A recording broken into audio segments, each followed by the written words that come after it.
We may not be fans of Starmer, but Sadiq Khan truly takes the crown for stirring public disdain. Every time he appears, it's the same story, the same agenda, always going against everything that embodies British values. Nothing new. Today, the mayor has once again embarrassed the nation's politics. So why is he considered such a disgrace?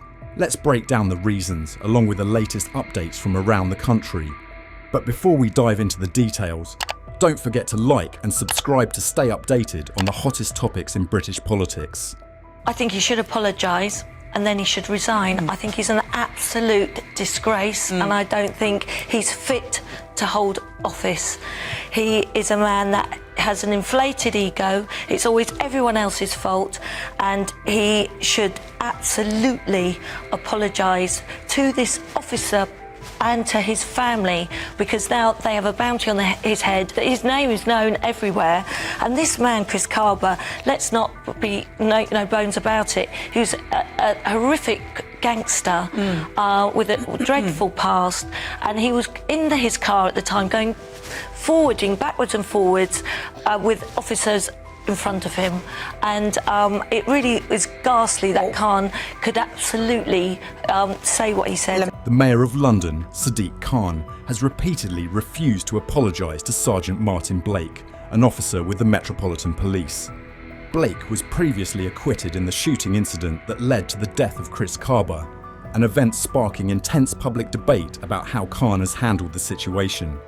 On September 5th, 2022, Chris Kaba, a rapper with a criminal record, was fatally shot by Sergeant Blake when he attempted to ram his vehicle into a police car after being signalled to stop in Streatham, South London.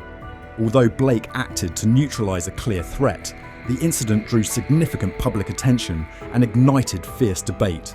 Recently, in a London council meeting, Khan faced strong criticism for his perceived bias, sympathising with Kaba, who was later revealed to have ties to violent criminal activities. The investigation revealed that Chris Kaba was a prominent member of the notorious 67 gang based in Brixton Hill. Kaba not only had a criminal past, but had previously served time for illegal firearm possession. These details have only fueled the public's outrage towards Mayor Khan's stance, particularly among former police officers and political critics.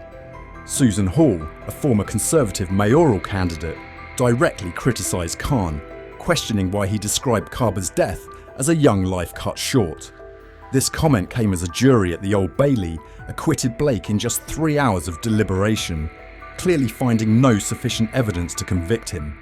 Hall sharply condemned Khan's biased remarks, asserting that they were inappropriate for someone in his leadership position and that he had lost the objectivity expected of a leader. In her statement, Hall strongly denounced, "Mr. Khan is the one leading all of London and is responsible for its safety and security. Yet, from the outset, he's made biased remarks that do not reflect the reality of the case." These statements not only offend police officers, but also hurt the families affected by Kaba's violent actions. Clearly, many people, especially in the black community, are well aware of his criminal background. Yet, Mr. Khan has only shown empathy for the victim's family, completely ignoring the immense pressure faced by our officers. Hall did not stop there, persistently challenging Khan. "I can understand your wish to express sympathy, but why did you then quietly delete those comments from social media? If you truly believe in what you said, why delete them? This is irresponsible and unfair to the officers who carried out their duty appropriately." In response to the sharp criticism, Khan denied deleting any comments. However, Hall remained unyielding, continuing to condemn his biased approach. "From my perspective, you should have been more balanced from the start, rather than hastily making emotionally charged statements just to appease a segment of public opinion. If you can't stand up for those working to protect the city, you should at least remain silent instead of fueling the fire. Are you planning to apologise to Sergeant Blake, who's been proven innocent, as well as for your inappropriate attitude throughout this incident?" Khan's only response was, "I want to express my deep gratitude to all our armed police officers who work under extremely challenging conditions and constantly face intense situations." Yet, his statement did little to appease Hall and other critics, instead only intensifying the debate. Lord Bailey of the Conservative Party has publicly condemned Mayor Sadiq Khan, arguing that Khan's remarks following the recent shooting could be interpreted as indirectly supporting criminal acts, and that he is fostering undue sympathy for individuals with criminal records, especially those with violent tendencies. Bailey stressed to the council that the black community in London is currently under severe threat from gangs like the notorious 67 Crew, in which Chris Kaba is recognised as a prominent member. He did not hesitate to point out that Khan's actions might exacerbate London's crime situation and intimidate the community further. The incident became widely controversial when Chris Kaba was shot through the windshield of his Audi Q8 by Sergeant Martin Blake. The vehicle Kaba was driving had been involved in 3 serious shootings in the 5 months prior. Had Kaba not been killed in this confrontation, he would likely have faced severe charges in court for attempted murder, especially following the attack at the Oval Space nightclub in Hackney. Currently, Blake is forced to live in hiding, fearing for his and his family's safety amid escalating threats of retaliation from Kaba's supporters. Notably, a bounty of up to £10,000 has been set to incentivise anyone willing to kill Blake in revenge for Kaba's death. Meanwhile, Kaba's family continues to run justice campaigns, persistently calling for public support to preserve his reputation. Sir Mark Rowley, Commissioner of Scotland Yard's Metropolitan Police, has issued a public call for fairer and more empathetic recognition of armed officers like Blake. He stressed that individuals like Blake face unprecedented risks when dealing with violent offenders daily.